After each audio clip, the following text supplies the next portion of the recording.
தாமரை கழுத்துல சேதுவ தாலியை கட்ட சொல்ற சாவித்திரிக்கு ராஜாங்கம் சரியான பதிலடி கொடுத்து வீட்டை விட்டு வெளியே அனுப்புனா நல்லா இருக்கும்னு நீங்க நினைச்சீங்கன்னா இந்த வீடியோக்கு ஒரு லைக் பண்ணுங்க. வாங்க வீடியோக்குள்ள போலாம். சாவித்திரி போலீஸ் ஸ்டேஷன்ல போய் கம்ப்ளைண்ட் கொடுத்து போலீஸுமே இங்க ராஜாங்கத்துக்கிட்ட வந்து சேது மேல உங்க தங்கச்சி சாவித்திரி கம்ப்ளைண்ட் கொடுத்துருக்காங்க.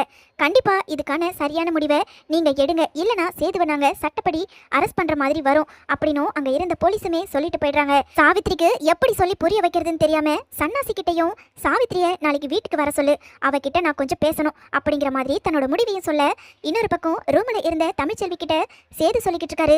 என்ன தமிழ்ச்செல்வி, இதெல்லாம் பிரச்சனை ஒரு வழியா முடிஞ்சிருச்சுன்னு பார்த்தா கடைசியில மறுபடியும் முதல்ல இருந்து வர மாதிரி இருக்கு. சாவித்திரியத்தை இப்படி போய் போலீஸ் ஸ்டேஷன்ல கம்ப்ளைண்ட் கொடுப்பாங்கன்னு நான் நினைச்சு கூட பார்க்கல. இதுல எப்படிதான் நான் தப்பிக்க போறேன்னு தெரியல. நான் ஒண்ணு மட்டும் சொல்றேன் தமிழ், எனக்கு நம்பிக்கை இருக்கு. கண்டிப்பா நான் அந்த தாமரையை கெடுத்திருக்க மாட்டேன். மாமா, இதை நீங்க சொல்லிதான் எனக்கு தெரியணுமா என்ன? எனக்கு நம்பிக்கை இருக்கு, நீங்க அந்த தாமரையை கெடுத்திருக்க மாட்டீங்க. இதுல ஏதோ ஒரு சூழ்ச்சி இருக்கு மாமா. நான் தான் ஏற்கனவே சொல்லி இருந்தேனே, கண்டிப்பா இந்த விஷயத்தை வச்சு உங்ககிட்ட மறுபடியும் பிரச்சனைக்கு வருவாங்கன்னு.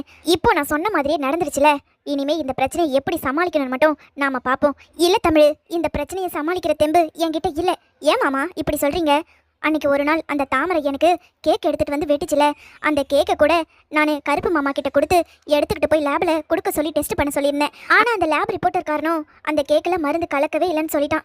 அதனாலதான் எனக்கு இன்னமும் சந்தேகமா தான் ஒரு பக்கம் இருக்கு. இப்போ வரைக்கும் யோசிச்சாலும் அன்னைக்கு நைட்டு என்ன நடந்ததுன்னு என்னால ஞாபகப்படுத்தி பார்க்கவே முடியல தமிழ் அப்படின்னு சேது சொல்ல, இங்க பாருங்க மாமா, இந்த விஷயத்த என் கையில விட்டுடுங்க. இதை எப்படி சமாளிக்கணும்னு எனக்கு தெரியும் அப்படின்னு தமிழுமே சேதுவுக்கு ஆதரவா பேசிக்கிட்டு இருக்காங்க. மறுநாள் எப்பவும் போல இங்க பஞ்சாயத்தை ராஜாங்கத்தோட வீட்டுல கூட்ட அங்க வந்த சாவித்திரி தாமரன்னு எல்லாருமே கோவத்தோட இருக்க, இன்னொரு பக்கம் ராஜாங்கம் சேதுன்னு எல்லாரும் கோவத்தோட இருந்துகிட்டு இருக்காங்க. சன்னாசியுமே சாவித்திரி கிட்ட கேக்குறாரு, என்ன சாவித்ரி, எதுக்காக இப்படி நீ போலீஸ் ஸ்டேஷன்ல போய் கம்ப்ளைண்ட் கொடுத்துருக்க? பின்ன என்னன்னு எதுவுமே நடக்காத மாதிரி நீ என்ன கேட்டுக்கிட்டு இருக்க? சாவித்ரி, நீயும் உன் பொண்ணும் பண்ணதெல்லாம் உங்களுக்கு என்ன மறந்து போச்சா?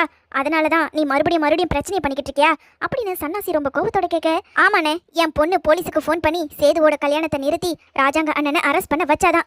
இப்போ என்ன பண்ண சொல்றீங்க? அந்த பிரச்சனைக்கு தான் இப்போ தண்டனையை கொடுத்து இந்த வீட்டை விட்டு ஒதுக்கி வச்சிருக்கீங்களே, அதே மாதிரியே நான் இருந்துகிட்டு போறேன். ஆனா என் பொண்ணு ராஜாங்க அண்ணன் பையன் சேது கெடுத்திருக்கான். அப்படி இருக்கும்போது என் பொண்ணோட வாழ்க்கைக்காக நான் கேட்க தான் செய்வேன். நான் தான் உங்ககிட்ட ஏற்கனவே டைம் கொடுத்திருந்தேனே, ஆனா நீங்க அதை கொஞ்சம் கூட பொருட்படுத்தாம எனக்கு என்னன்னு உங்க வேலையை பார்த்துக்கிட்டு இருந்தீங்க. அதனாலதான் என் பொண்ணு வாழ்க்கைக்கு ஒரு பதில் வேணும்னு சொல்லிட்டு போலீஸ் ஸ்டேஷன்ல போய் சேது மேல கம்ப்ளைண்ட் கொடுத்தேன். இங்க பாருங்க, சேது தமிழ்ச்செல்வியோட கல்யாணத்தை நிறுத்தினது தாமரை தான். இப்போ என்ன பண்ண சொல்றீங்க அதுக்கு? ஆனா அந்த விஷயம் வேற. இந்த விஷயம் சேது தாமரையை கெடுத்திருக்கான். அதனால தாமரையோட கழுத்துல சேது தாலி கட்டி தான் தீரணும்.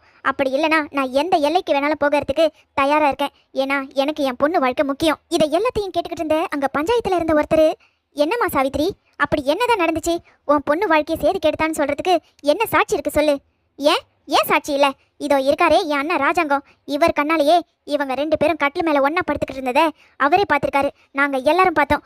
அப்படி இவரே சாட்சியா இருக்கும்போது எப்படி சேது என் பொண்ணு கழுத்துல தாலி கட்டாம இருக்க முடியும் சொல்லுங்க அப்படின்னு ரொம்ப கோபத்தோட சாவித்ரி சொன்னதை கேட்டதும் இங்க பஞ்சாயத்துல இருந்தவரும், என்ன அமைச்சர் இதெல்லாம்? அப்போ சேது மேல இப்படி ஒரு தப்பு இருக்கிறது உங்களுக்கே தெரியும். அப்போ நீங்க நியாயமா தானே நடந்துக்கணும். சேது தாமரையை கெடுத்திருக்கான். அப்போ நியாயப்படி சேது தாமரையோட கழுத்துல தாலியை கட்டி தானே தீரணும். ஏன்பா சேது, ஏற்கனவே உனக்கு தமிழ்ச்செல்வி ஒரு அழகான பொண்டாட்டி கிடைச்சிருக்கா. அப்படி இருக்கும்போது எதுக்காக நீ தாமரையை தொட்டு அவளை கெடுத்திருக்க? நீ பண்ணது கொஞ்சம் கூட சரியாப்பா? இப்போ அவ கழுத்துல தாலியை கட்டுனா ஏன் கட்ட மாட்டேன்னு சொல்ற? கேட்ட கேள்விக்கு சேதுவுக்கு என்ன பதில் சொல்றதுன்னு தெரியாம அவமானத்துல தலை குனிஞ்சும் நின்னுக்கிட்டு இருக்காரு.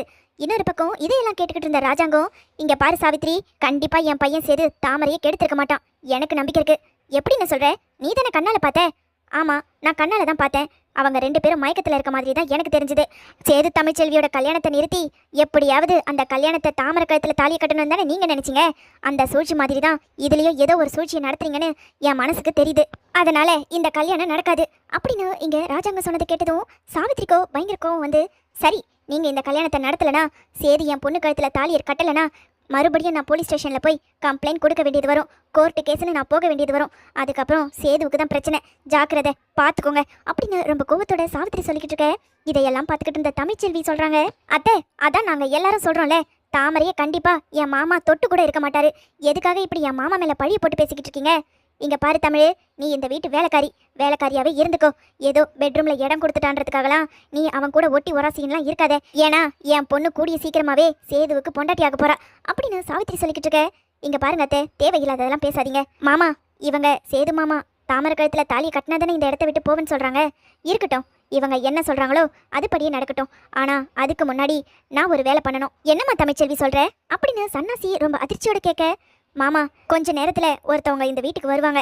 அதுக்கப்புறம் அவங்க மூலயமா எல்லா உண்மையும் உங்க எல்லாருக்கும் தெரிய வைக்கிறேன் அப்படின்னு ரொம்ப கோபத்தோட தமிழ்ச்செல்வி சொல்ல, உடனே சாவித்திரி இருந்துகிட்டு, யார வர சொல்லுவ சொல்லு பார்க்கலாம். யாரை வர வச்சாலும் எனக்கு அதை பற்றியெல்லாம் கவலையே கிடையாது.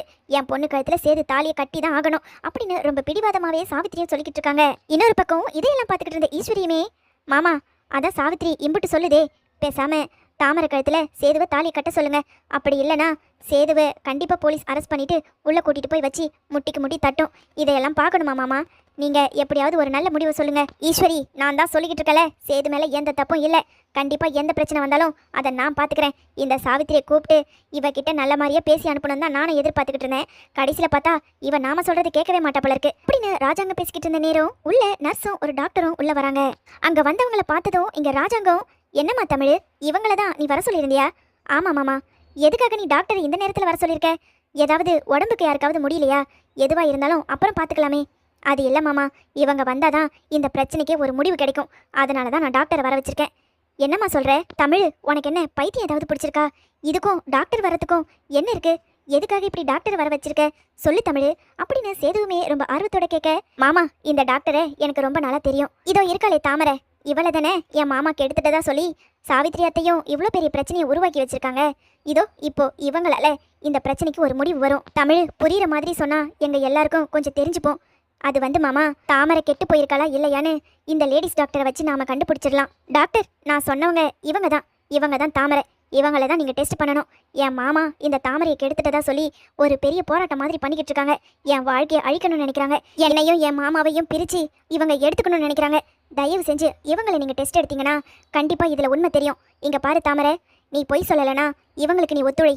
அப்படி இவங்க மட்டும் சேது மாமா உன்னை கெடுத்திருக்காருன்னு தெரிஞ்சா நானே என் கையால் தாலி எடுத்து கொடுத்து சேது மாமாவை உன் கழுத்தில் தாலி கட்ட சொல்கிறேன் அப்படின்னு தமிழ்ச்செல்வி சொன்னதை கேட்டதும் அங்கே இருந்த எல்லாருக்குமே அதிர்ச்சி ஆகுது. இன்னொரு பக்கம் தாமரையுமே சாவித்திரி கிட்ட, அம்மா என்னம்மா இதெல்லாம், இவ என்ன இப்படி ஒரு வேலையை பண்ணி வச்சிருக்கா? இப்போ நான் என்ன பண்ணட்டும்? டாக்டர் மட்டும் என்னை செக் பண்ணாங்கன்னு வச்சுக்கோ, அதுக்கப்புறம் சேது மாமா என்னை கெடுக்கவே இல்லைன்ற உண்மை இங்கே இருக்க எல்லாருக்கும் தெரிஞ்சிடும். எனக்கு ரொம்ப அவமானமாயிடும். இல்லைம்மா, நானும் டாக்டர் கிட்ட போய் செக் பண்ணிக்க மாட்டேன். டாக்டர் இங்கேருந்து போக சொல்லு அப்படின்னு ரொம்ப படப்படப்பா தாமரை சொல்லிக்கிட்டு இருக்க. உடனே சாவித்திரி இருந்துக்கிட்டு, என்னண்ணே என் பொண்ணு கருப்பு மேலேயே நீங்கள் எல்லாரும் சந்தேகப்படுறீங்களா? அதனால தான் இந்த டாக்டரை கூட்டிகிட்டு வந்திருக்கீங்களா? என்ன தமிழ், உன் டாக்டர் புத்தியை நீ இங்கேயே காட்டிக்கிட்டு இருக்கியா? ஒழுங்கா நீ கூட்டிகிட்டு வந்த டாக்டரை அனுப்பிடு, இல்லைனா சேதுவுக்கு தான் பிரச்சனை அப்படின்னு ரொம்ப கோவத்தோட பேச, என்னத்த சொல்கிறீங்க? தாமரை சேது மாமா கெடுத்திருக்காருன்னு சொல்கிறீங்க, அப்போது அதை நிரூபிச்சிடலாமே. தாமரை மட்டும் ஒத்துழைச்சான்னு வச்சுக்கோங்க, டாக்டர் கொஞ்சம் நேரத்தில் கண்டுபிடிச்சி சொல்லிடுவாங்க. என்ன தாமரை, நீ ரெடி தானே அப்படின்னு தமிழ்ச்செல்வி சொன்னதை கேட்டதும் தாமரைக்கோ, ஐயோ இதுக்கு மேலே நாமளால் இந்த இடத்துல இருக்க முடியாது. உண்மையை சொல்லிட்டு எப்படியாவது இந்த இடத்த விட்டு நாமளே வெளியே போயிட வேண்டியதுதான். இல்லைனா மாமா நம்மளை உண்டு இல்லைன்னு பண்ணிடுவாரு. ஐயோ நிறுத்துங்க, உண்மையாவே சேது மாமா என்னை கெடுக்கவே இல்லை. டாக்டர் என்னை செக் பண்ணவே தேவையில்லை. அம்மா சொல்லி தான் இப்படி ஒரு நாடகத்தை நடத்தணும். அன்னைக்கு கேக்கில் மயக்க மருந்து கலந்து எடுத்துக்கிட்டு வந்து சேது மாமாவுக்கிட்ட கொடுத்து வெட்ட சொல்லியிருந்தோம். அந்த கேக்கை தான் மாமா கிட்ட கொடுத்து சாப்பிட சொன்னேன். அதுக்கப்புறம் மாமா மயங்கி தான் விழுந்தாரு. அவர் என்னை எதுவுமே பண்ணலை. இதை எல்லாத்தையும் பண்ண சொன்னது என் அம்மா தான். என்னையும் என் அம்மாவையும் மன்னிச்சிருங்க. இந்த டாக்டர்லாம் என்னை செக் பண்ண வேண்டாம், அதான் நான் உண்மையை சொல்லிட்டேன்ல அப்படின்னு தாமரை எல்லா உண்மையும் சொல்ல வர, உடனே அங்கே இருந்த தமிழ்ச்செல்வியுமே, என்ன மாமா இப்போ என் புருஷன் சேதுவை நீங்கள் நம்புறீங்களா? பாருங்க, இந்த தாமரையும் சாவித்திரி அத்தையும் எவ்வளோ பெரிய நாடகத்தை நடத்தி மாமா மேலே பழிய போட்டு வச்சிருக்காங்க. இவங்களை எல்லாம் சும்மாவே விடாதீங்க மாமா அப்படின்னு ரொம்ப கோவத்தோட தமிழ்ச்செல்வி சொன்னதை கேட்டதும் இங்கே ராஜாங்கம், மோகனா, சேதுன்னு எல்லாருக்குமே கோவம் வந்து சேது ஓங்கி பலர்னு தாமரையோட கண்ணத்திலே வைக்க, எம்பிட்டு தைரியம் இருந்தா ஏன் மேலேயே நீ பழிய போடுவ? அதுவும் உங்கள் அம்மா சொன்னாங்கன்னு ஒழுங்கு மரியாதையை இங்கேருந்து வீட்டை விட்டு வெளியே போயிடுங்க, இல்லைனா உங்கள் 2 பேருக்கும் அவ்வளோதான் மரியாதை அப்படின்னு சேது ரொம்ப கோவத்தோட பேச, இன்னொரு பக்கம் ராஜாங்கத்துக்கும் கோவம் வந்து சாவித்திரியை ஓங்கி பலர்னு கண்ணத்திலே வச்சு, என் புள்ள மேலேயே இவ்வளோ பெரிய பழிய போட்டிருக்கியா? நீ எல்லாம் நல்லாவே இருக்க மாட்டேன். முதல்ல என் வீட்டு வாசலில் நிற்க கூட உனக்கு தகுதி இல்லை. ஒழுங்கா இந்த இடத்த விட்டு வெளியே போயிடு. உன் பொண்ணுக்கு ஏன் சேது தாலி கட்டணுமா? எவ்வளோ பெரிய பொய்யை சொல்லி இப்படி ஒரு வேலையை நடத்தி வச்சிருக்கீங்க. சன்னாசி, முதல்ல இவங்களை வீட்டை விட்டு வெளியே அனுப்பு. இன்னொரு தடவை இந்த வீட்டு வாசல் பக்கம் வந்தாங்கன்னு வச்சுக்கோ, அதுக்கப்புறம் நான் கொலை பண்ண கூட தயங்க மாட்டேன் அப்படின்னு ரொம்ப கோபத்தோட ராஜாங்கம் சொல்லிக்கிட்டு இருக்காரு.